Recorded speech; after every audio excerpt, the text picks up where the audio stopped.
ಮತ್ತೊಮ್ಮೆ 11/11/2015 ನನ್ನ ಆತ್ಮೀಯ ಅಧ್ಯಾತ್ಮ ಬಂಧುಗಳೆಲ್ಲರಿಗೂ ಕೂಡ ಅನಂತ ಪ್ರಣಾಮಗಳು. ಸುಮಾರು 7 ದಿವಸಗಳಿಂದ ಶ್ರೀನಿವಾಸನ ವೈಭವದ ಕಥಾ ಕಾಕ್ಷೇಪ ನಿಂತ್ಕೊಂಡು ಹೋಯಿತು. ಮಾಡಕ್ಕೆ ಆಗಲಿಲ್ಲ. ಪ್ರಧಾನವಾಗಿ ದೇಹದ ಆಲಸ್ಯ, ಅದು ಅವನ ಇಚ್ಛಾ. ಯೋಗ್ಯತೆಗೆ ತಕ್ಕಂತೆ ತನ್ನ ಸೇವೆಯನ್ನು ಭಗವಂತ ಮಾಡುತ್ತಾ ಇರ್ತಾನೆ. ಯೋಗ್ಯತೆಗೆ ಮೀರದ ರೀತಿಯಲ್ಲಿ ನಾವು ಮಾಡ್ತೀವಿ ಅಂದ್ರೂ ಕೂಡ ನಾವು ಸ್ವತಂತ್ರರಾದ ಕಾರಣ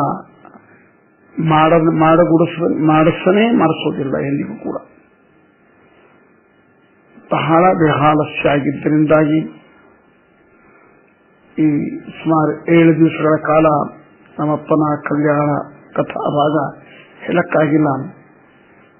ನಿಮ್ಮೆಲ್ಲರ ಅಂತರ್ಯಾಮಿಯಾಗಿರತಕ್ಕಂತಹ ಪರಬ್ರಹ್ಮನಲ್ಲಿ ಕ್ಷಮೆ ಬೇಡ್ತಾ, ಹೇಳುವವನು ಅವನೇ, ಹೇಳಿಸುವವನು ಅವನೇ, ಆನಂದ ಕೊಡುವವನು ಅವನೇ, ಹೇರಿಸಿದರೆ ಮಾನಸಿಕವಾಗಿ ವ್ಯಥೆಯನ್ನು ಕೊಡುವವನು ಅವನೇ ಅಂತ ಸರ್ವವನ್ನು ಆ ಪರಬ್ರಹ್ಮನ ಪಾದಾರವಿಂದದಲ್ಲಿ ಸಮರ್ಪಣೆ ಮಾಡ್ತಾ, ಪುನಃ ಇವತ್ತಿನಿಂದ ಮತ್ತೆ ಎಲ್ಲಿವರೆಗೆ ಹೇಳಿಸಬೇಕು ಅಂತ ಅಂದ್ಕೊಂಡಿರ್ತಾನೋ ಅಲ್ಲಿವರೆಗೆ ಅವನು ನುಡಿಸಿದ್ದನ್ನು ನುಡಿಲಕ್ಕೆ ಪ್ರಯತ್ನ ಮಾಡ್ತೀವಿ.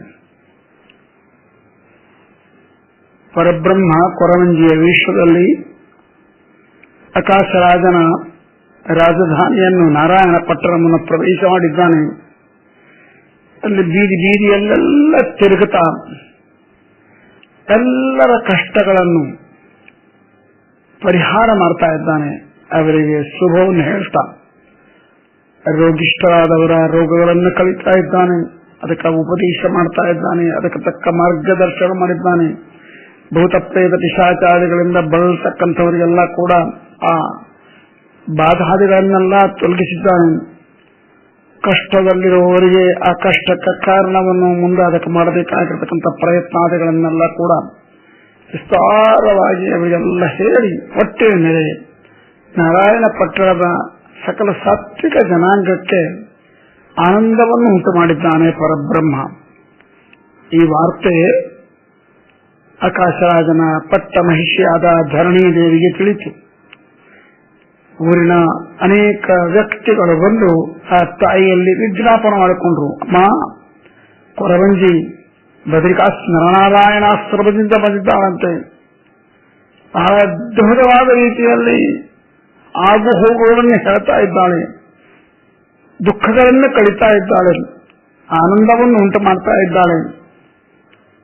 ನೀವು ಮಹಾರಾಣಿಯವರು, ನಿಮಗೇನೋ ಸ್ವಲ್ಪ ಸಮಸ್ಯೆ ಆಗದೆ ಅಂತ ನಮಗೆ ತಿಳಿದಿದೆ. ಯಾಕಂದ್ರೆ ನಾವು ನಿಮ್ಮ ರಾಜ್ಯದಲ್ಲಿದ್ದು ನಿಮ್ಮಿಂದ ಪರಿಪಾಲಿತರಾಗಿ ನಮ್ಮ ಪಾಲಿಗೆ ನೀವು ದೊಡ್ಡವರಾಗಿದ್ದೀರಿ. ನಮಗೆ ತಂದೆ ತಾಯಿ ಅಂತ ಇರತಕ್ಕಂಥವ್ರು ನೀವು. ನಿಮಗೇನಾದ್ರೂ ಕಷ್ಟ ಆದ್ರೆ ಅದು ನಮ್ಮೆಲ್ಲರಿಗೂ ಕಷ್ಟ. ಅದಕ್ಕಾಗಿ ನಿಮ್ಮಲ್ಲಿ ಒಂದು ತಾಯಿ ನಿಮ್ಮಲ್ಲಿ ಒಂದು ವಿಜ್ಞಾಪನೆ ಮಾಡ್ಕೊತಾ ಇದ್ದೀನಿ. ಆ ಕೊರವಂಜಿಯನ್ನು ಕರೆಸು. ನಿಮ್ಗೇನಾದ್ರೂ ಸಮಸ್ಯೆ ಆಗದ ಅಂತ ಕೇಳಿದಲ್ಲ, ಆ ಸಮಸ್ಯೆ ಪರಿಹಾರ ಆಗ್ತದೆ ಅಂತ ವಿಜ್ಞಾಪನೆ ಮಾಡಿಕೊಂಡಿದ್ದಾರೆ. ಆಗಿನ ಕಾಲದ ಪ್ರಜರು ರಾಜರ ಬಗ್ಗೆ ಆ ರೀತಿ ವಿಶ್ವಾಸ ಇಟ್ಟಿದ್ರು. ಭಾರತೀಯರ ಸಂಸ್ಕೃತಿನೇ ಅಂತದ್ದು. ನಾವಿಷ್ಟ ಪೃಥ್ವೀಪತಿ ಅಂತ ಹೇಳಿ ನಮ್ಮ ಹಿರಿಯರ ಮಾತು. ನಮಗೆ ಯಾರು ನಮ್ಮ ದೇಶದ ರಾಜನಾಗಿರ್ತಾನೋ, ನಮ್ಮನ್ನು ಯಾರು ಆಳ್ತಾ ಇರ್ತಾರೋ ಧರ್ಮದಿಂದ, ಅಂತ ರಾಜನನ್ನು ವಿಷ್ಣುವನ್ನಾಗಿ ಚಿಂತನೆ ಮಾಡೋದು ಭಾರತೀಯರ ಸಂಸ್ಕೃತಿ. ನಾವಿಷ್ಟ ಪೃಥ್ವೀಪತಿ, ವಿಷ್ಣುವಿಗಿಂತ ಬೇರೆ ಅಲ್ಲ, ಅವನ ವಿಷ್ಣು, ಅವನನ್ನು ಆ ರೀತಿ. ಮತ್ತೆ ಪುರಾಣಗಳು ಸ್ಪಷ್ಟವಾಗಿ ಹೇಳ್ತಾರೆ, ಚಕ್ರವರ್ತಿಗಳು, ದೊಡ್ಡ ದೊಡ್ಡ ಚಕ್ರವರ್ತಿಗಳೇನಿದ್ರಲ್ಲ ಅವರೆಲ್ಲರಲ್ಲಿ ಕೂಡ ಭಗವಂತನ ರಾಜರಾಜೇಶ್ವರ ರೂಪ ಅಂತ ಒಂದಾದೆ. ಆ ರಾಜರಾಜೇಶ್ವರ ರೂಪ ಸನ್ನಿಹಿತವಾಗಿದ್ದು ಅವರಿಂದ ರಾಜ್ಯ ಪರಿಪಾಲನಾದಿಗಳನ್ನು ಧರ್ಮದಿಂದ ಮಾಡಿಸ್ತಾ ಇರ್ತವಂತೆ. ರಾಜನಿಗೆ ಏನಾದರೂ ಕಷ್ಟವಾದಾಗ ಪ್ರಜರು ಆ ರಾಜನ ಕಷ್ಟವನ್ನು ತಮ್ಮ ಕಷ್ಟವನ್ನಾಗಿ ಚಿಂತನೆ ಮಾಡ್ತಾ ಇದ್ರು. ಆ ಕಷ್ಟವನ್ನು ತನ್ನ ಹಾಕೋತಾ ಇದ್ರು, ಅದರಲ್ಲಿ ಭಾಗಿಗಳಾಗ್ತಾ ಇದ್ರು. ಯಾಕೆ ರಾಜ ತಮ್ಮ ಎಲ್ಲ ಕಷ್ಟ ನಿಷ್ಠೂರಗಳಿಗೆ ಬಾಧ್ಯರಾಗಿ ಆ ಕಷ್ಟಗಳ ಪರಿಹಾರಕ್ಕಾಗಿ ಆತ ನಿರಂತರ ಶ್ರಮಿಸ್ತಾ ಇರ್ತಾನೆ. ರಾಜ ಅಂದ್ರೆ ಸುಖಭೋಗದ ವ್ಯಕ್ತಿ ಅಲ್ಲ, ಸಂಪತ್ತರೆ ಆ ಸಂಪತ್ತಿನಿಂದ ಸುಖ ಅನುಭವಿಸಬೇಕು ಇಲ್ಲ. ನಿಜವಾದ ರಾಜನಾಗಿರ್ತಕ್ಕಂತಹ ವ್ಯಕ್ತಿ ತನ್ನ ಸುಖಕ್ಕಿಂತಲೂ ಪ್ರಜರ ಸುಖವನ್ನೇ ಹೆಚ್ಚಾಗಿ ವಹಿಸ್ತಾನೆ. ಇದನ್ನು ಪ್ರತಿ ಕ್ಷಣದಲ್ಲಿ ತೋರಿಸಿದ ವ್ಯಕ್ತಿ ರಾಮ. ರಾಮ ತನ್ನ ಪ್ರಜರನ್ನು ತನ್ನ ಮಕ್ಕಳಂತೆ ನೋಡಿದ, ತನ್ನ ಮಕ್ಕಳಕ್ಕಿಂತ ಹೆಚ್ಚಾಗಿ ನೋಡಿದ. ಅವರಿಗೆ ಸ್ವಲ್ಪ ಈ ಬಾಧೆ ಆಯಿತು ಅಂದ್ರೆ ಆ ಬಾಧೆಯನ್ನು ತನ್ನ ಬಾಧೆಯನ್ನಾಗಿ ಚಿಂತನೆ ಮಾಡತಕ್ಕಂಥ ಕರುಣಾಮೂರ್ತಿ ರಾಮಚಂದ್ರ. ಅದಕ್ಕೆ ಆದರ್ಶ ರಾಜ ಅಂತ ಪ್ರಸಿದ್ಧ ಆಗಿದ್ದಾನೆ. ಚರಿತ್ರೆಯ ಪುಟದಲ್ಲಿ ನಿಂತುಕೊಂಡೋಗಿದ್ದಾನೆ ರಾಮ. ರಾಮನಂಥ ರಾಜರ ಹಿಂದೆ ಎಂದು ಹುಟ್ಟಿಲ್ಲ, ಮುಂದೆ ಹುಟ್ಟಕ್ಕೂ ಸಾಧ್ಯ ಇಲ್ಲ. ಯಾಕಂದ್ರೆ ಅವನು ಪರಬ್ರಹ್ಮ, ಅವನಿಗೆ ಅವನೇ ಸಾಟಿಯಾಗುತ್ತಾನೆ. ಇದು ರಾಮನ ಬಗ್ಗೆ ರಾಮಾಯಣ ತೋರಿಸ್ತಕ್ಕಂಥದ್ದು. ಅಂತಹ ರಾಜರೇ ನಮ್ಮ ಪ್ರಾಚೀನ ಕಾಲದಲ್ಲಿ ಇದ್ದರು. ಆ ರಾಜರು ನಿರಂತರ ಪ್ರಜೆಗಳ ಕ್ಷೇಮಕ್ಕಾಗಿ ಪ್ರಜೆಗಳ ಸುಖಕ್ಕಾಗಿ ಶ್ರಮಿಸ್ತಾ ಇದ್ರು. ಅವರು ಸುಖಭೋಗ ಅನುಭವಿಸ್ತಾ ಇದ್ದಿಲ್ಲ. ಮತ್ತು ತಮಗಾಗಿ ತನ್ನ ಜೀವನವನ್ನು ಸರ್ವಸ್ವವನ್ನು ತ್ಯಾಗ ಮಾಡಿ ತಮ್ಮ ಸುಖ, ತನ್ನ ಪ್ರಜರ ಸುಖವೇ ನನ್ನ ಸುಖ, ಪ್ರಜರ ದುಃಖನೇ ನನ್ನ ದುಃಖ ಅಂತ ಚಿಂತನೆ ಮಾಡತಕ್ಕಂಥ ರಾಜ ಇದ್ದಾಗ ಪ್ರಜರು ಅಂಥವರೇ ಆಗಿದ್ರು ಆಗಿನ ಕಾಲದಲ್ಲಿ. ಪ್ರಜರು ಕೂಡ ರಾಜನಿಗೆ ಏನಾದರೂ ಕಷ್ಟ ಬಂದು ಅಂದ್ರೆ ಆ ಕಷ್ಟವನ್ನೆಲ್ಲ ತಮ್ಮ ಕಷ್ಟವನ್ನಾಗಿ ಊಹ ಮಾಡ್ತಾ ಇದ್ರು. ಅದಕ್ಕೆ ಏನ್ ಸಹಾಯ ಮಾಡಬೇಕು, ಯಾವ ರೀತಿ ಸೇವೆ ಸಲ್ಲಿಸಬೇಕು ಎಂಬುದನ್ನ ಕಾಯ್ತಾ ಇರ್ತಾ ಇದ್ರು. ಧರಣಿ ದೇವಿ ಹತ್ರ ಬಂದಿರತಕ್ಕಂಥ ಪ್ರಜರು, ಹೆಣ್ಮಕ್ಕಳು ಎಲ್ಲರೂ ಕೂಡ ಅಂಥ ತಾಯಿಯಂದರು. ಮಾಮಿ ನಮ್ಮ ರಾಣಿ, ನಮ್ಮ ಪಾಲಿಗೆ ತಾಯಿ, ನಮಗೆ ಕಷ್ಟ ಆಗಿದೆ ಅಂತ ನಮಗೆ ಗೊತ್ತಾಗಿದೆ. ಯಾದೃಚ್ಛಿಕವಾಗಿ ಯಾವುದು ಪೂರ್ವ ಪುಣ್ಯದ ಪ್ರಭಾವನೋ ಏನು ಸಾಕ್ಷಾತ್ ನರನಾರಾಯಣಾಸ್ತ್ರದಿಂದ ಬದರಿಕಾಸ್ತ್ರದಿಂದ ಮಹಾತಾಯಿ ಬಂದಿದ್ದಾಳೆ ಕೊರವಂಜಿ. ಹೇಗೆ ಅದ್ಭುತವಾದ ಮಾತಾಡ್ತಾ ಇದ್ದಾಳೆ. ಅವಳು ಮಾತು ಕೇಳಿದ ಸಾಕು ಆನಂದ ಆಗ್ತದೆ. ಮಾಡಿ ಕಳಿಸು ಅಂತ ಕೇಳಿದ ಕೂಡಲೇ ತಕ್ಷಣದಲ್ಲಿ ಧರಣಿ ದೇವಿ ಅವರಿಗೆಲ್ಲ ಹೇಳಿದ್ವಿ, ಅಮ್ಮ ಪುಣ್ಯ ಬರ್ತದೆ, ಹೋಗಿ ಕರ್ಕೊಂಬರ್ರಿ, ನಾನು ಹೇಳಿದೆ ಅಂತ ಹೇಳಿ ಕರ್ಕೊಂಬರ್ರಿ, ಅಕ್ಕಿನ ಸ್ವಾಗತ ಮಾಡಿ ಕರ್ಕೊಂಬರ್ರಿ ಅಂತಂದ ಕೂಡಲೇ ಆ ಎಲ್ಲ ನಾಗರಿಕರು, ಆ ಹೆಣ್ಣುಮಕ್ಕಳು, ನಗರದ ಪ್ರಧಾನವಾದ ಹೆಣ್ಣುಮಕ್ಕಳೆಲ್ಲರೂ ಕೂಡ ಎಲ್ಲಿ ಕೊರವಂಜಿದ್ದಾಳೋ ಕೊರವಂಜಿ ಹತ್ರಕ್ಕೆ ಬಂದಿದ್ದಾರೆ. ಆ ಗ್ರಾಮಿಕ ಊಚುಹು ಆ ಎಲ್ಲ ತಾಯಂದರು ಸೇರಿ ಕೊರವಂಜಿಗೆ ವಿಜ್ಞಾಪನೆ ಮಾಡಿಕೊಂಡಿದ್ದಾರೆ. ಯಾಹಿ ಮಂಗಲ ದೇವಿ ರಾಜಭಾರ್ಯ ಮಿಮಾತಿ, ಅಮ್ಮ ನಮ್ಮ ಮಹಾರಾಣಿ ಕೈತಾ ಇದ್ದಾಳ ಮನೆ, ನಾನು ದಯಮಾಡಿ ಬಾ ಅಂತ ಕರೆದಿದ್ದಾರೆ. ತಕ್ಷಣದಲ್ಲಿ ಧರ್ಮದೇವಿ ಅವರ ಮಾತನ್ನೆಲ್ಲ ಕೇಳಿ ಉತ್ತರ ಕೊಡ್ತಾರೆ. ಧರ್ಮದೇವಿ ವಾಚ ಸಾಶ್ರುತ್ವ ವಚನಂತ ಸಾಮಂತಮಾಯ ಮನಸ್ವಿನಿ. ಅದು ಅದ್ಭುತವಾದ ಶಬ್ದ ಇಲ್ಲಿ ಪ್ರಯೋಗ ಮಾಡಿದ್ದಾರೆ ವೇದವ್ಯಾಸದೇವರು.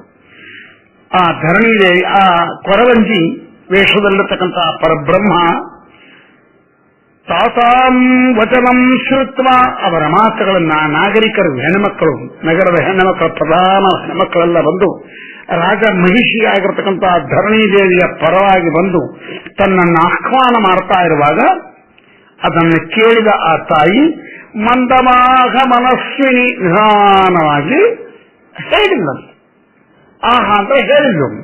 ಅವಳೆಂತವಳು ಮನಸ್ವಿನಿ, ತನ್ನ ಮನಸ್ಸಿಗೆ ಯಾವ ರೀತಿ ಬರ್ತದೋ ಆ ರೀತಿ ನಡ್ಕೊಳ್ತಕ್ಕಂಥವಳ ಹೊರತಾಗಿ ಇನ್ನೊಬ್ಬರ ಹೆಚ್ಚಿಗೆಗಾಗಿ ಅಥವಾ ಇನ್ನೊಬ್ಬರ ಪ್ರೀತಿಗಾಗಿ ಇನ್ನೊಬ್ಬರ ಸಂತೋಷಕ್ಕಾಗಿ ಅದೆಲ್ಲ ಇಲ್ಲೇ ಇಲ್ಲ. ಪ್ರಶ್ನೆ ಭಗವಂತ ಅಂತವನೇ.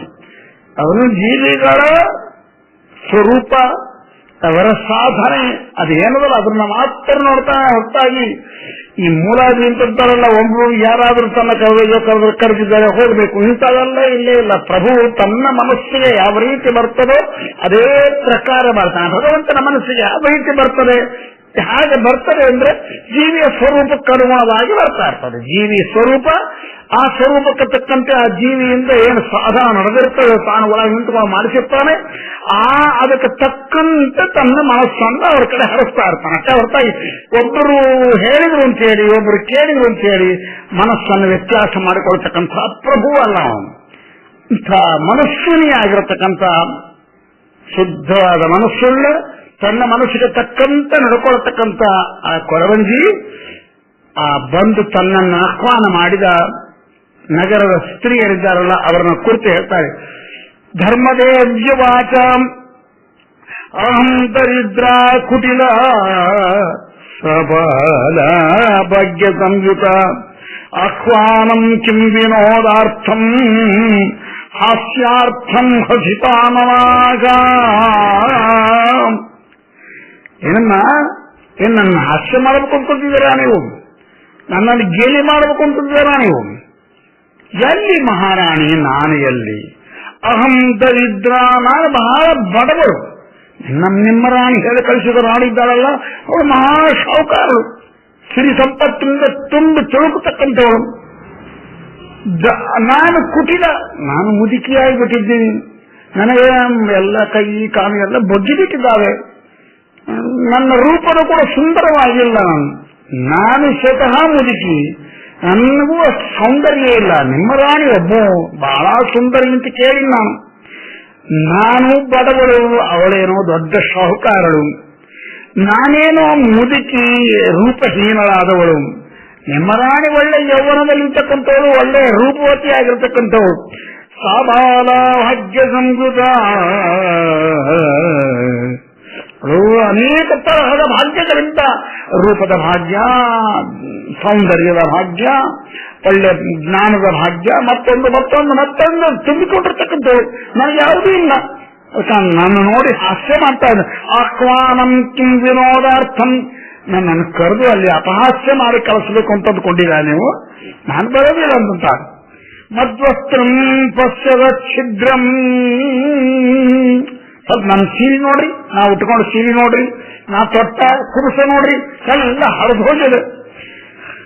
ಮದಾಭರಣ ಮಂಡಲಂ, ನನ್ನ ಆಭರಣಗಳು ನೋಡ್ರಿ. ನಿಮ್ಮ ರಾಣಿ ಅಮ್ಮ ಎಂತ ಆಭರಣ ಇಟ್ಕೊಡ್ತಾಳೆ, ವಜ್ರ ಖಚಿತವಾಗಿರ್ತಕ್ಕಂಥ, ವೈಡೂರ ಖಚಿತವಾಗಿರ್ತಕ್ಕಂಥ ನಾನಾ ತರಹದ ಆಭರಣಗಳನ್ನು ಧಾರಣ ಮಾಡಿರ್ತಾಳೆ. ಒಳ್ಳೆ ಪೀತಾಂಬರವನ್ನು ಉಟ್ಕೊಂಡಿದ್ದಾಳೆ. ನಾನಾ ಹರದ ಸೀರೆ, ಹರದ ಕುಸುಕು ಉಟ್ಕೊಂಡಿದ್ದೀನಿ. ನನ್ನ ಆಭರಣಗಳೆಲ್ಲ ಸಾಧಾರಣವಾಗಿರ್ತಕ್ಕಂಥದ್ದು. ನನ್ನ ಪುಟ್ಟಿ ಅದಲ್ಲ, ಪುಟ್ಟಿಯಲ್ಲಿ ಏನದು? ನಿಮ್ಮ ರಾಣಿ ಹತ್ರ ಏನೋ ಕೈ ಚೀರಿದ್ರೆ ಅದು ತುಂಬ ಏನಿರ್ತಿತ್ತು ಅನ್ನೋ ಗೊತ್ತು. ನಾನು ಹೂವ ಮಾಡಕ್ಕೂ ಸಾಧ್ಯ. ಬೇಕಾದಷ್ಟು ಸಂಪತ್ತು ತುಂಬಿಕೊಂಡಿರ್ತದೆ. ನನ್ನ ಪುಟ್ಟಿ, ನನ್ನ ಕೈಯಲ್ಲಿ ಒಂದು ಪುಟ್ಟಿ ಅದ. ಆ ಪುಟ್ಟಿ ನವಧಾನ್ಯ ಸಮಾಕೀರ್ಣ ಕೀರ್ಣಂ, ನನ್ನ ಪುಟ್ಟಿಯಲ್ಲೇನಿಲ್ಲ, ಬರೇ 9 ತರಹದ ಧಾನ್ಯಗಳು ತುಂಬಿಕೊಂಡಿದ್ದಾವೆ. ಗುಂಜಾಮಣಿ ವಿಭೂಷಿತಂ, ನಾನೆಲ್ಲ ಕೊರಳಲ್ಲಿ ಈ ಗುರುಗುಂಜಿಯ ಹಾರಗಳನ್ನು, ಶಂಕದ ಹಾರಗಳನ್ನು ಧಾರಣ ಮಾಡಿಕೊಂಡಿದ್ದೀನಿ. ಎಲ್ಲ ನನ್ನ ಕೂಸನ್ನು ನೋಡಿದ್ರೆ ಇಷ್ಟು ನಿಮ್ಮ ಗೇಲಿ ಬರ್ತದಲ್ವಾ? ನನ್ನ ಕೂಸು ಅನ್ನ ಇಲ್ಲದ್ರೆ ಅನ್ನಹೀನಂ ಸಿಂಹಾಂಶ. ಎಷ್ಟು ದಿವಸ ಆಯ್ತು ನಮ್ಗೆ ಸರಿಯಾಗಿ ಅನ್ನ ಇಲ್ಲ. ನಾವು ಬಡವರಾದ ಕಾರಣ ಅನ್ನ ಇಲ್ಲ ನನ್ನ ಕೂಸಿಗೆ. ನನಗೆ ಹಾಲಿಲ್ಲ. ಇದರಿಂದಾಗಿ ನನ್ನ ಕೂಸು ಬಹಳ ಬಡವಾಗಿದೆ. ಇಂಥ ನನ್ನನ್ನು, ನನ್ನ ಕೂಸನ್ನು, ನನ್ನ ಸ್ಥಿತಿಯನ್ನು ಇವೆಲ್ಲ ನೋಡಿ ನೀವೆಲ್ಲ ಕಲಿತು ನಿಮ್ಮ ರಾಣಿಯೊಟ್ಟಿಗೆ ನನ್ನ ಹಾಸ್ಯ ಮಾಡಬೇಕು ಅಂತ ಅಂದ್ಕೊಂಡಿದ್ದೀರಾ, ಅದಕ್ಕಾಗಿ ಕರಿತಾ ಇದ್ದೀರಾ ಅಂತ ಹೇಳಿ ಆ ತಾಯಿ ಮಾತು ಹೇಳಿ ನಾನು ಬರೋದಿಲ್ಲ, ನಿಮ್ಮ ರಾಣಿ ಹೋಗಿ ಹೇಳ್ರಿ ಅಂತ ಹೇಳ್ಬಿಟ್ರು. ಸ್ವಲ್ಪ ರಾಮಕೃಷ್ಣ ಮನಸ್ಸಿಗೆ ಪಾಪ ಅವರು ದಿಕ್ಕು ತೋರ್ಲಿಲ್ಲ. ಯಾಕಂದ್ರೆ ದೊಡ್ಡ ಅವಕ್ಕೆ ಮಾತೆಲ್ಲ ಕೇಳಿದ್ರು. ಅವಳ ಒಂದೊಂದು ಮಾತು ಎಷ್ಟು ಸತ್ಯವಾಗಿ ಬರ್ತಾ ಇತ್ತು ಅವಳ ಬಾಯಿಂದ. ಅನೇಕ ಪ್ರಜರಿಗೆ ಅನೇಕ ಅನುಭವಿಕ ವೇದ್ಯವಾಗಿತ್ತು. ಆದ ಕಾರಣ ಏನಾದ್ರೂ ಅಂದ್ರೆ ಮತ್ತೇನು ಶಾಪ ಕೊಟ್ಟು ಬಿಡ್ತಾಳೆ ಎಂಬ ಭಾವದಿಂದ ಅವರು ಏನೂ ಮಾತಾಡಿದ್ರೆ ಆಯ್ತಮ್ಮ ಧರ್ಮದೇವಿ ವಚಂ ಶ್ರುತ್ವಾ ಜಗ್ಮುಹೂತಾ ಧರಣಿಂ ಪ್ರತಿ. ಆ ಮಾತು ಕೇಳಿಕೊಂಡು ಓಡಿ ಬಂದು ವರ್ಷ ಪುನಃ ಗಣ್ಣಿಗೆ ಹತ್ರ ಬಂದಿದ್ದಾಳೆ. ಅವಳು ಬರೋದೇ ಇರ್ತಾಳೆ. ಆಮೇಲೆ ಆ ಮಾತು ಕೇಳಿ ಯಾಕೆ ಬರ್ತಾ ಇಲ್ಲ, ನಾನೇನ್ ತಪ್ಪು ಮಾಡಿದ್ದೀನಿ, ಏನಮ್ಮ ಆಕೆ ಬರೋದಿಲ್ಲ ಅಂತ. ನೀನು ಬಹಳ ದೊಡ್ಡ ಸಾಹುಕಾರಳಂತೆ, ಅವಳು ಬಡಿರಿ ಅಂತೆ, ಮತ್ತೆ ನೀನೇನು ಹಾಸ್ಯ, ನಾವೆಲ್ಲ ಕಲಿತು ಅವಳನ್ನ ಹಾಸ್ಯ ಮಾಡ್ತೀನಿ ಅಂತಂಬ ಭಾವನೆಯಿಂದ ನಾನು ಬರೋದಿಲ್ಲ ಅಂತ ಖಂಡಿತ ಹೇಳಿಲ್ಲಮ್ಮ. ಆ ಮಾತು ಕೇಳಿಕೊಳ್ಳೆ ಧರಣಿದೇವಿ ತಕ್ಷಣ ಎದ್ದು, ಹಾಗಾದ್ರೆ ಬೇಡ ನಾನೇ ಬರ್ತೀನಿ ನೋಡ್ರಿ, ನಾವೆಲ್ಲ ಕಲಿತು ಹೋಗಿ ಕರೆಯೋಣ, ದಯಮಾಡಿ ನನ್ನ ಜೊತೆ ನೀವು ಬರ್ರಿ ಅಂತ ಹೇಳಿ ಏನೇನು ಸ್ವಾಗತ ಮಾಡಬೇಕಾದ್ರೆ ಏನೇನು ತಗೊಂಡು ಹೋಗ್ಬೇಕು ಎಲ್ಲವನ್ನು ಕೈಯಲ್ಲಿ ಹಿಡ್ಕೊಂಡು ಸ್ವತಃ ಆಕಾಶರಾಜನ ಪಟ್ಟ ಬಹಿಷಿ ಆಗಿರತಕ್ಕಂತಹ ಧರಣಿದೇವಿ ತನ್ನ ಮಗ ಉದ್ಧಾರಕ್ಕಾಗಿ ಎಲ್ಲಿ ಪರಬ್ರಹ್ಮ ಕೊರವಂಜಿ ಯವೇಶದಲ್ಲಿ ಬೀದಿಯಲ್ಲಿ ನಿಂತುಕೊಂಡಿದ್ದಾನೋ ಅಂತ ಬೀದಿಯ ಮಧ್ಯದಲ್ಲಿ ಆ ಸ್ವಾಮಿ ಹತ್ರಕ್ಕೆ ತಾನೇ ಬರ್ತಾರೆ. ದೂರದಿಂದಲೇ ಬಂದು ನಮಸ್ಕಾರ ಮಾಡಿ ಸ್ವಾಗತ ಮಾಡ್ತಾರೆ. ಅದಕ್ಕೆ ಮುಂಚೆ ಇಲ್ಲಿ ಸ್ವಲ್ಪ ಚಿಂತನೆ ಮಾಡೋಣ. ಯಾಕೆ ಪರಬ್ರಹ್ಮ ಈ ರೀತಿ ಮಾತಾಡಿದ? ಆಕಾಶರಾಜನ ಪತ್ತ ಮಹಿಷಿ ಹೇಳಿ ಕಳಿಸಿದರೆ ಇಲ್ಲ ನಾನು ಬರೋದಿಲ್ಲ ಅಂತನ್ನಲ್ಲ. ಯಾಕೆ ಬರೋದಿಲ್ಲ? ಇದು ಮೇಲ್ನೋಟಕ್ಕೆ ಒಂದು ನಾಟಕೀಯವಾದ ವ್ಯವಹಾರ.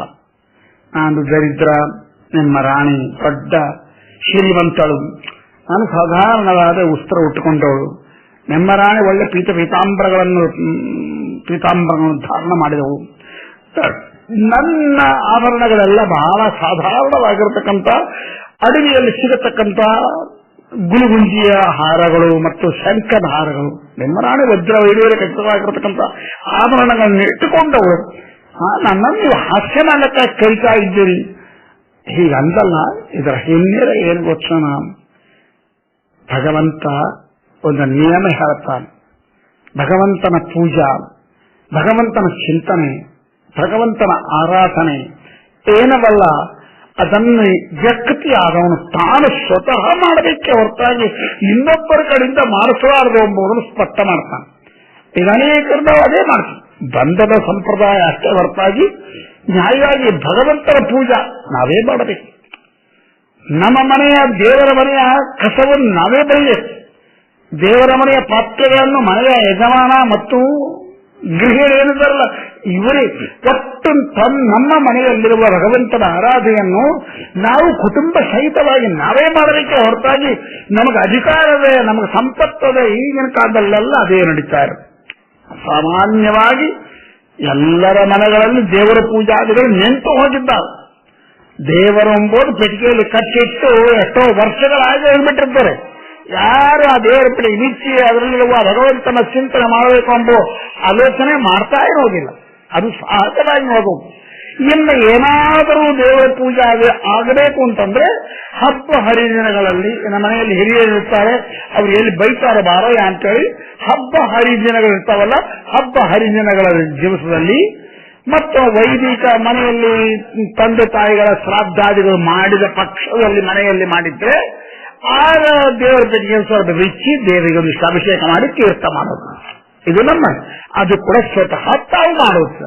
ಇಲ್ಲಿ ನಮ್ಗೆ ಇಲ್ಲಿ ಆಫೀಸ್ ಟೈಮ್ ಆಗ್ಬಿಡ್ತದೆ, ನಮ್ಮ ಒಬ್ಬ ಆಚಾರ್ಯ ಹೇಳ್ಬಿಡ್ತಾರೆ, ಪುರೋಹಿತರು ಬಂದ ಪುರೋಹಿತರೇ ದೇವರಿಗೆ ಪೂಜೆ ಮಾಡಿ ಆ ನಂತರದಲ್ಲಿ ತೀರ್ಥ ಎಲ್ಲ ಮಾಡಿಟ್ಟು ತಾವನೇ ಶ್ರಾದ್ದ ಎಲ್ಲ ಮಾಡಿಸಿ ಹೊರಡಬೇಕಾಗಿರ್ತಕ್ಕಂಥದ್ದು. ಇದು ಇವತ್ತು ನಡೀತಕ್ಕಂಥ ಸಂಪ್ರದಾಯ. ಇದಾಗಬಾರದು ಅಂತಾನೆ ಭಗವಂತ. ಅಂಬರೀಷಾದಿ ಚಕ್ರವರ್ತಿಗಳು, ಪ್ರಾಚೀನ ದೊಡ್ಡ ದೊಡ್ಡ ಜ್ಞಾನಿಗಳೆಲ್ಲ ಕೂಡ ಭಗವದ್ ಆರಾಧನೆಯನ್ನು ಇನ್ನೊಬ್ಬರಿಗೆ ಕೊಡ್ತಾ ಇದ್ದಿಲ್ಲ. ಇನ್ನೊಬ್ಬರಿಗೆ ಎಂದಾದರೂ ದುರ್ದೈವವಶಾತ್ ಭಗವಂತ ಸಂಕಲ್ಪಕ್ಕನುಗುಣವಾಗಿ ಆದಿವ್ಯಾಧಿಗಳಿಂದ ಗ್ರಸ್ತರಾಗಿ ಪೂಜಾದಿಗಳು ಬಾಳಕ್ಕಾಗಿಲ್ಲ ಅಂತಂದಾಗ ಅವತ್ತು ಬಹಳ ಕೊರಿಗೆ ಬಿಡ್ತಿದ್ರು. ಇವತ್ತು ಭಗವಂತನ ಆರಾಧನೆ ಆಗಿಲ್ಲ ಮನೆಯಲ್ಲಿ, ಇವತ್ತು ಭಗವಂತನ ಭಜನೆ ಆಗಿಲ್ಲ ಇವತ್ತು ಮನೆಯಲ್ಲಿ, ಇವತ್ತು ಭಗವಂತನ ಧ್ಯಾನಾದಿಗಳು ಸಾಂಗೋಪಾಂಗವಾಗಿ ಆಗಿಲ್ಲ ಅಂತಂದ್ರೆ ಆ ಜ್ಞಾನಿ, ಆ ವ್ಯಕ್ತಿ ಯಜಮಾನ ಆದವನು ಎಷ್ಟು ದುಃಖ ಬರ್ತಿದ್ದ. ಯಾಕೆ ಭಗವಂತ ನನ್ನಿಂದ ಸೇವೆ ತಗೊಂಬೋದು ನಿಮ್ಗೆ ಇಷ್ಟ ಇಲ್ವಾ, ಏನ್ ದುಃಖ, ಎಂತ ಪಾಪ ಮಾಡಿದ್ದೇನೆ ತಂದೆ ಅಂತ ಕಣ್ಣೀರಿಟ್ಟು ಬಿಡ್ತಾ ಇದ್ದ. ಇವತ್ತು ಅದೆಲ್ಲ ಇಲ್ಲೇ ಇಲ್ಲ.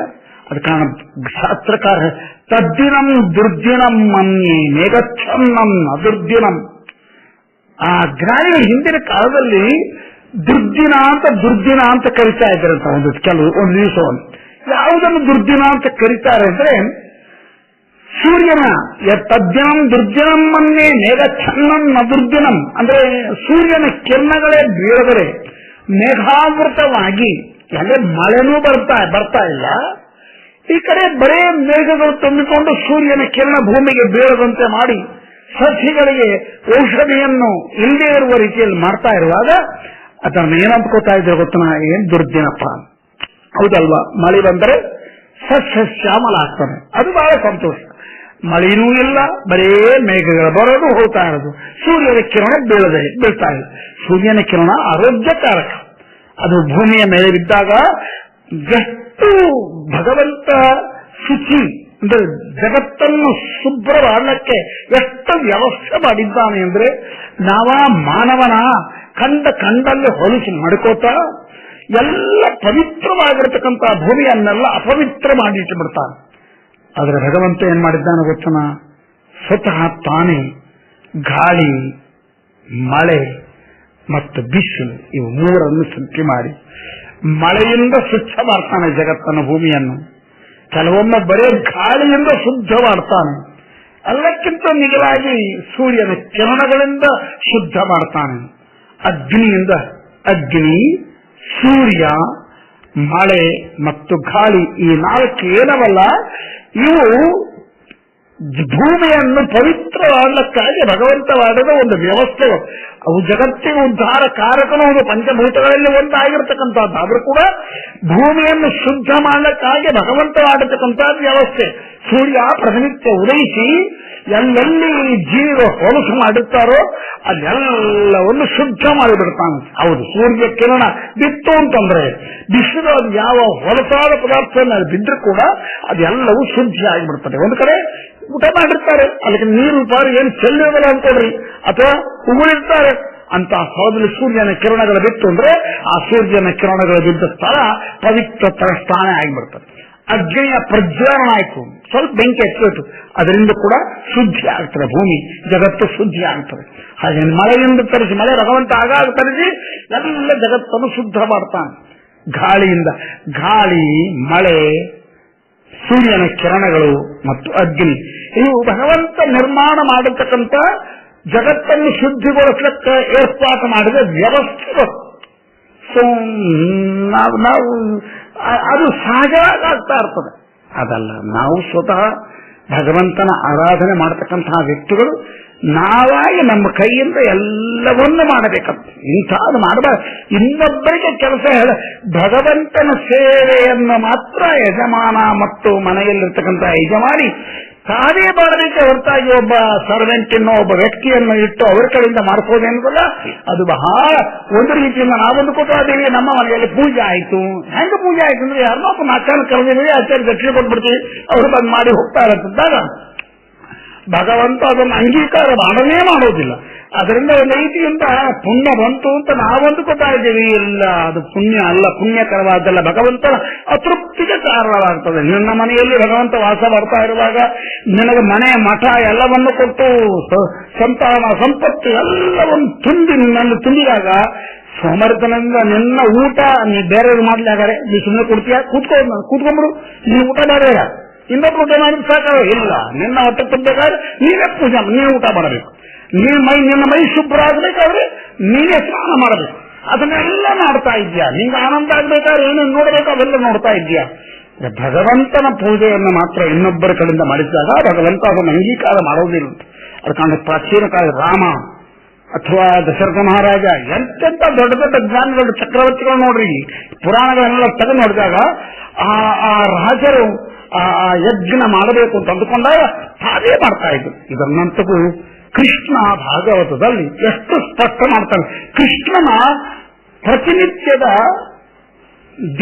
ದಿನಚರ್ಯ ಅದೇನ್ ಮಾಡ್ತಿದ್ದ ಕೃಷ್ಣ, ಮುಂಜಾನೆ ಎದ್ದು ಸಾಯಂಕಾಲದವರೆಗೆ ಏನೇನು ಮಾಡ್ತಿದ್ದ ಎಂಬುದನ್ನ ಭಾಗವತ ಇಷ್ಟು ಸುಂದರವಾಗಿ ಚಿತ್ರೀಕರಣ ಮಾಡ್ತಾರೆ.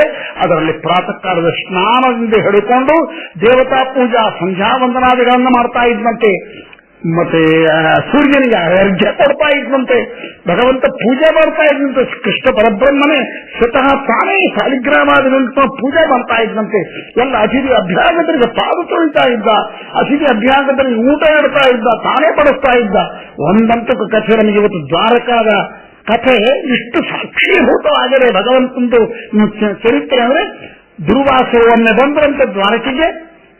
ಕೃಷ್ಣ ಸ್ವಾಗತ ಮಾಡಿದ, ಸ್ವಾಮಿ ಏನ್ ಬೇಕು, ಎಲ್ಲ ನಾನು ರಥದಲ್ಲಿ ನಿಮ್ಮ ಊರು ನೋಡಬೇಕು ಅಂತ ಅಂದ್ಕೊಂಡಿ, ಆಯ್ತು ಬೇಕಾದ ವ್ಯವಸ್ಥೆ ಆಗ್ತದೆ ಅಂತಂದ. ಕುದುರೆ ಒಳ್ಳೆ ಅದ್ಭುತವಾದ ಬಂಗಾರದ ರಥ, ಕುದುರೆ ಕಟ್ಟಿದ್ದು ಬಂದು ನಿಂತ್ಕೊಳ್ತು. ಕೃಷ್ಣ ಸ್ವಾಮಿ ದುರ್ವಾಸರೇ ಬಂದವೆ, ರಥ ಬರಬೇಕು. ಬಂದ್ರೆ ಈ ರಥನ ಅಲ್ಲ, ರಥ ಇಲ್ಲ, ರಥ ಬೇಕು, ಕುದುರೆ ಇರಬಾರ್ದು. ಕುದುರೆ ಹಿಡಿದು ರಥ ಹೋಗೋದು ಯಾಕೆ ಸ್ವಾಮಿ, ಅದೆಲ್ಲ ಬೇಕಾಗಿಲ್ಲ. ನೀನು ನಿನ್ನ ಹೆಂಡತಿ ರುಕ್ಮಿಣಿ ಇಬ್ಬರು ಕಲ್ತು ಹೇಳಿದೆ ರಥ, ನಾನು ಅದ್ರ ಮೇಲೆ ಕೊಡಬೇಕು, ಎಲ್ಲ ಇಡೀ ದ್ವಾರಕಾಪಟ್ಟಣ ನೋಡಬೇಕು ಅಂತಂದಾಗ ಪರಬ್ರಹ್ಮ ಜಗನ್ನ ಮಾತೆಯಾಗಿ ಲಕ್ಷ್ಮಿ ಹೊಟ್ಟೆಯ ರಥ ಎಳ್ಕೊಂಡು ಹೋಗ್ತಾನೆ. ಅದು ಸಾಮಾನ್ಯ ವ್ಯಕ್ತಿ, ದುರ್ವಾಸರು ಋಷಿಗಳು. ಅಂತ ದುರ್ವಾಸರನ್ನು ಪರಬ್ರಹ್ಮ ಅಖಿಲಾಂಡ ಕೋಟಿ ಬ್ರಹ್ಮಾಂಡ ನಾಯಕ ರಥವನ್ನು ಕೂಡಿಸಿಕೊಂಡು ಹೇಳ್ಕೊಂಡು ಹೋಗ್ತಾನೆ. ಅಂದ್ರೆ ದೇವತೆಗಳ ಗುರುಗಳ ಮತ್ತು ಭಗವಂತನ ಆರಾಧನೆಯನ್ನು ಸ್ವತಃ ನಾವೇ ಮಾಡಬೇಕು ಎಂಬುದನ್ನು ಎಷ್ಟು ಸ್ಪಷ್ಟವಾಗಿ ತೋರಿಸ್ಕೊಡ್ತಾನೆ. ಕೃಷ್ಣ ಪ್ರತಿನಿತ್ಯದಲ್ಲಿ ಪೂಜೆ ಮಾಡ್ತಾ ಇತ್ತು. ರಾಮಾವತಾರದಲ್ಲಂತೂ ಪ್ರತಿಯೊಂದನ್ನು ಸ್ವತಃ ತಾನೇ ಮಾಡಿ ಜಗತ್ತಿಗೆ ಹೀಗೆ ಬಾಳ್ರಿ ಅಂತ ತೋರಿಸಿಕೊಟ್ಟಿದ್ದಾನೆ. ಇವತ್ತು ಅದೆಲ್ಲ ಹೋಗ್ಯದ. ಸೊ ಧರಣಿದೇವಿ ಏನ್ ಮಾಡಿದ್ಲು ಅದನ್ನು ತೋರಿಸ್ಕೊಡ್ತಾನೆ ಸಮಾಜಕ್ಕೆ. ಧರಣಿದೇವಿ ತನ್ನ ಸೇವಕಿಯರನ್ನು, ತನ್ನ ಊರಿನ ಗ್ರಾಮೀಣ ಸ್ತ್ರೀಯರನ್ನು ಕರ್ಕೊಂಡ್ಬರ್ಲಿಕ್ಕೆ ಕಳಿಸ್ಕೊಟ್ಟಾಗ ಪರಬ್ರಹ್ಮ ನಾನು ಬರೋದಿಲ್ಲ ಅಂತಂದ. ಎಲ್ಲ ಭಕ್ತನಾದವನು ತಾನೇ ಭಗವಂತನ ಹತ್ರ ಹೋಗ್ಬೇಕು, ಭಗವಂತನನ್ನು ಸ್ವಾಗತ ಮಾಡಬೇಕು, ಭಗವಂತನಿಗೆ ಆಹ್ವಾನ ಕೊಡಬೇಕು, ಭಗವಂತನ ಪೂಜಾದಿಗಳನ್ನು ತನ್ನ ಕೈಯಿಂದ ಮಾಡಬೇಕು. ಹೊರತಾಗಿ ತಾನು ಮನೆಯಲ್ಲಿ ಕೂತ್ಕೊಂಡು ನಾನು ಪಟ್ಟದ ರಾಣಿ ಅಂದ್ಕೊಂಡ್ರೆ ಅಹಂಕಾರದಿಂದ ಭಗವಂತನ ಆರಾಧನೆಗೆ ದೂರ ಆದರೆ ಅದನ್ನು ಭಗವಂತ ಸಹಿಸುವುದಿಲ್ಲ. ಇದಂತೂ ಧರಣಿದೇವಿ ಆಗಿದ್ದ ಇಲ್ಲ ಎಂಬುದು ಪ್ರಶ್ನೆಕ್ಕಿಂತಲೂ ಭಗವಂತ ಇದರಿಂದ ಒಂದು ಜಗತ್ತಿಗೆ ಒಂದು ಸಂದೇಶ ನೀಡುತ್ತಾನೆ. ಭಗವದ್ ಆರಾಧನೆಯನ್ನಾಗಲಿ, ಜ್ಞಾನಿಗಳ ಆರಾಧನೆಯನ್ನಾಗಲಿ, ಜ್ಞಾನಿಗಳ ಸ್ವಾಗತ ಮಾಡುವುದನ್ನಾಗಲಿ ಅಥವಾ ಭಗವಂತನಿಗೆ ಸ್ವಾಗತ ಮಾಡುವುದನ್ನಾಗಲಿ ಇದೆಲ್ಲವನ್ನು ಸ್ವತಃ ನೀವೇ ಮಾಡಿ, ಹೊರತಾಗಿ ಇನ್ನೊಬ್ಬರ ದ್ವಾರ ಮಾಡಿಸಬಾರ್ದು. ಇದಕ್ಕೆ ಇನ್ನೊಂದು ಲಾಸ್ಟ್ ಕೊನೆಯ ಒಂದು ಮಾತು ಹೇಳ್ತೀನಿ. ನಮ್ಮ ಮನೆಯಲ್ಲಿ ಒಂದು ಶ್ರಾದ್ದ ಬಂತು ಅಂತ ಅಂದ್ಕೊಡ್ರಿ. ಶ್ರಾದ್ದನೋ ಅಥವಾ ಮನೆಯ ಒಂದು ಯಜ್ಞ ಮಾಡಬೇಕು ಅಂದ್ಕೊತೀವಿ, ಅಥವಾ ಏನೋ ಒಂದು ಒಳ್ಳೆ ಪುಣ್ಯಕರವಾದ ಕಾರ್ಯ ಭಗವದ್ ಆರಾಧನೆ ಮಾಡಬೇಕು ಅಂತ ಅಂದುಕೊಂಡಾಗ, ಯಾರಾದರೂ ಅತಿಥಿ ಅಭ್ಯಾಸವನ್ನು ಕರಿಬೇಕು ಅಂತ ಅಂದುಕೊಂಡಾಗ ಪ್ರಧಾನವಾಗಿ ಶ್ರಾದ್ದ ದಿವಸ ಯಜಮಾನನಾದವನು ಎಲ್ಲಿ ಆಚಾರ್ಯರು ಇರ್ತಾರೋ, ಎಲ್ಲಿ ಬ್ರಾಹ್ಮಣರು ಇರ್ತಾರೋ ಅವರ ಹತ್ರ ಹೋಗಿ ವಿನಯಪೂರ್ವಕವಾಗಿ, ಸ್ವಾಮಿ ನಾಳೆ ನನ್ನ ಪಿತೃದೇವತೆಗಳ ಕಾರ್ಯಕ್ರಮ ಅನಿರುದ್ಧ ಪ್ರದ್ಯುಮ್ನ ಸಂಕರ್ಷಣ ವಾಸುದೇವ ರೂಪಿ ಆಗಿರ್ತಕ್ಕಂಥ ಭಗವಂತನ ಉಪಾಸನ ಎಂಬುದು ನಡೀತದೆ. ದಯಮಾಡಿ ನೀವು ಪರಮಾನುಗ್ರಹ ಮಾಡಿ ಒಂದು ನನ್ನನ್ನು ಉದ್ಧಾರ ಮಾಡಬೇಕು. ಅಕ್ರೋಧನೈ ಶೌಚಪರೈ ಸರ್ವಂ ಬ್ರಹ್ಮವಾದನೇ ಭವಿತವ್ಯಂ ಭವದ್ಭಿಶ್ಯ ಮಯಾತ ಶ್ರಾದ್ದ ಕರ್ಮಣೆಯಲ್ಲಿ ಪ್ರಾರ್ಥನೆ ಮಾಡಬೇಕಂತೆ. ನಾನು ಶುದ್ಧವಾಗಿರ್ತೀನಿ, ತಾವು ಸ್ವತಃ ಶುದ್ಧರಾಗಿರ್ತೀನಿ, ಆದ್ರೂ ನಾನು ವಿಜ್ಞಾಪನೆ ಮಾಡ್ಕೋತಾ ಇದ್ದೀನಿ. ನೀವು ನಾನು ಎಲ್ಲರೂ ಶುದ್ಧರಾಗಿದ್ದು ದಯಮಾಡಿ ನಮ್ಮ ಮನೆಗೆ ನೀವು ಬಂದು ಸ್ವಾಗತ ಬಂದು ನಿಮ್ಮ ಪಾದಧೂಳಿಯಿಂದ ನನ್ನ ಮನೆಯನ್ನು ಪವಿತ್ರ ಮಾಡಿ ನನ್ನ ಪಿತೃದೇವತೆಗಳನ್ನು ಮೋಕ್ಷಕ್ಕೆ ಕಲಿಸಿಕೊಡಬೇಕು ಅಂತ ಪ್ರಾರ್ಥನೆ ಮಾಡಬೇಕಂತ. ಅಥವಾ ಯಾರೋ ಮನೆಗೆ ಮನುಷ್ಯ ಹೇಳ್ಬಿಟ್ಟು ಹೋಗಿ ಕರ್ಕೊಂಡ ನಾಳೆ ಅಪ್ಪ ಒಯ್ದಿದ್ದಾರಂತ ಪುರೋಹಿತರಿಗೆ ಹೇಳಿದ, ಇಲ್ಲ, ಅದರಿಂದ ಭಗವಂತ ಪ್ರೀತಿ ಆಗನೇ ಆಗುವುದಿಲ್ಲ. ಇದನ್ನು ಸ್ವತಃ ಯಜಮಾನನಾದ ತಾನೇ ತನ್ನ ಮನೆಯಲ್ಲೇ ಮಾಡಬೇಕು ಪಿತೃಶ್ರಾದ್ದವನ್ನು. ಆದರೂ ಶ್ರಾದ್ದಕ್ಕೆ ಹಿಂದಿನ ದಿವಸ ಸ್ವತಃ ತಾನೇ ಯಾರನ್ನು ಕರಿಬೇಕು ಅಂದುಕೊಡುತ್ತಾನೋ ಯಾವ ಬ್ರಾಹ್ಮಣರನ್ನು, ಆ ಬ್ರಾಹ್ಮಣರ ಮನೆಗೆ ಹೋಗಿ ವಿನಯಪೂರ್ವಕವಾಗಿ ಅವರಿಗೆ ಸ್ವಾಗತ ಮಾಡಿ ಅವರನ್ನು ಆಹ್ವಾನ ಮಾಡಿ ಬರಬೇಕು. ಭಗವಂತ ಇದನ್ನು ಸ್ಪಷ್ಟ ತೋರಿಸ್ತಾನೆ. ಕುರವಂಜೀವೇಶದಲ್ಲಿರುವ ಭಗವಂತ ಧರಣಿದೇವಿ ಮನೆಯಲ್ಲಿ ಕೂತ್ಕೊಂಡು ಹೇಳಿ ಕಳಿಸಿದ್ರು, ಕರ್ಕೊಂಬರ್ರಿ ಅವ್ರನ್ನ ಹಾಕಿನ ಅಂತಂದ್ರೆ ಸ್ವಾಮಿ ಅದಕ್ಕೆ ಅಂಗೀಕಾರ ಮಾಡಲಿಲ್ಲ. ಬಾ ನೀ ಬಾ, ನನ್ನನ್ನು ಕರಿಬೇಕಾದ್ರೆ ಜ್ಞಾನಿಗಳನ್ನು ಕರಿಬೇಕಾದ್ರೆ ನೀವೇ ಬರಬೇಕು, ಅಹಂಕಾರದಿಂದ ಮನೆಗೆ ಕೂತ್ಕೊಂಡ್ರೆ ಆಗೋದಿಲ್ಲ ಅಂತ ಬೋಧನ್ನ ಜಗತ್ತಿಗೆ ಸಾರಲಕ್ಕಾಗಿ ಇಂತ ದೊಡ್ಡ ನಾಟಕವನ್ನು ಆಡ್ಕೊಂಡಾನೆ. ಅರ್ಥ ಮಾಡಿಕೊಂಡು ಧರಣಿಗೆ ಸಾತ್ವಿಕ ಜೀವಿ ಅಲ್ವಾ, ಭಗವಂತನಿಗೆ ಅತ್ತೆ ಆಗಲಕ್ಕೆ ಹೋಗ್ತಾ ಇದ್ದಾಳೆ ಅಂದ್ರೆ ಎಂತ ದೊಡ್ಡ ವ್ಯಕ್ತಿ ಆಗಬೇಕು. ಕಾರಣ ಅವಳಿಗೆ ಹೋಗಬಾರದು ಎಂಬುದಿರುವುದಲ್ಲ, ಭಗವಂತ ಅವಳಿಗೆ ಆ ರೀತಿ ಪ್ರೇರಣೆ ಮಾಡಿ ಜಗತ್ತಿಗೆ ಒಂದು ಸಂದೇಶ ಕೊಟ್ಟ. ಓಡಿಗೆ ಕೈ ಕಟ್ಟಿಕೊಂಡು ಹೋಗಿದ್ದಾಳೆ. ಎಲ್ಲಿ ಧರಣಿದೇವಿ ಆತ ಹೊರಬಂದಿದ್ದಾಳೋ ಆ ಸ್ಥಳಕ್ಕೆ ತಾನೇ ಹೋಗಿ ಅವಳಿಗೆ ಸ್ವಾಗತ ಮಾಡ್ತಾಳೆ. ಯಾವ ರೀತಿ ಸ್ವಾಗತ ಮಾಡಿದ್ದು, ಯಾವ ರೀತಿ ಭಗವಂತನ ಕರ್ಕೊಂಡ್ಬಂದು ತನ್ನ ಮನೆಗೆ ಎಂಬುದನ್ನ ನಾಳೆ ನೋಡೋಣ ಅಂತ ಹೇಳ್ತಾ, ಹರೇ ಶ್ರೀನಿವಾಸ ಹರೇ ಶ್ರೀನಿವಾಸ ಗುರೋ ರಾಘವೇಂದ್ರ.